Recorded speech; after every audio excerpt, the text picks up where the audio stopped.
പ്രിയപ്പെട്ട സഹോദരങ്ങളെ, ഇന്നത്തെ തിരുവചനം ഇതാണ്. ജ്ഞാനത്തിന്റെ പുസ്തകം 1-ാം അധ്യായം അതിന്റെ 11-ാമത്തെ തിരുവചനം. വചനം എങ്ങനെയാണ് പറയുന്നത്? നിഷ്പ്രയോജനമായ മുറുമുറുപ്പിൽ പെടരുത്, പരദൂഷണം പറയരുത്. പ്രിയപ്പെട്ട സഹോദരങ്ങളെ, ആവശ്യമില്ലാത്ത അനാവശ്യമായിട്ടുള്ള സംസാരങ്ങൾ ഒഴിവാക്കുക. മറ്റുള്ളവരെ കുറിച്ച് അനാവശ്യമായിട്ടുള്ളത് പറയാതിരിക്കുക. പ്രത്യേകിച്ച് പരദൂഷണം പറയരുതെന്ന് വചനം നമ്മൾ ഓർമ്മപ്പെടുത്തുകയാണ്.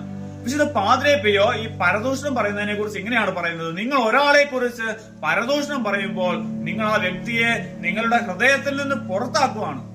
അത് മാത്രമല്ല, നിങ്ങൾ അങ്ങനെ ഒരു വ്യക്തിയെ നിങ്ങളുടെ ഹൃദയത്തിൽ നിന്ന് പുറത്താക്കുമ്പോൾ അയാൾ മാത്രമല്ല, മറിച്ച് യേശുവും നിങ്ങളുടെ ഹൃദയത്തിൽ നിന്ന് അകന്നു പോകുവാണെന്നാണ് മിസ്റ്റർ പാദ്രേ പിയോ പറയുന്നത്. അതുകൊണ്ട് പ്രിയപ്പെട്ട സഹോദരങ്ങളെ, ആവശ്യമില്ലാത്ത സംസാരങ്ങൾ, മറ്റുള്ളവരെ കുറിച്ച് അനാവശ്യമായിട്ട് സംസാരിക്കാതിരിക്കുക, മറ്റുള്ളവരെ കുറിച്ച് പരദൂഷണം പറയാതിരിക്കാൻ നമുക്ക് ശ്രദ്ധിക്കാം. ദൈവം നിങ്ങളെ ഓരോരുത്തരെയും അനുഗ്രഹിക്കട്ടെ, ഇപ്പോഴും എപ്പോഴും എന്നേക്കും. ആമേൻ.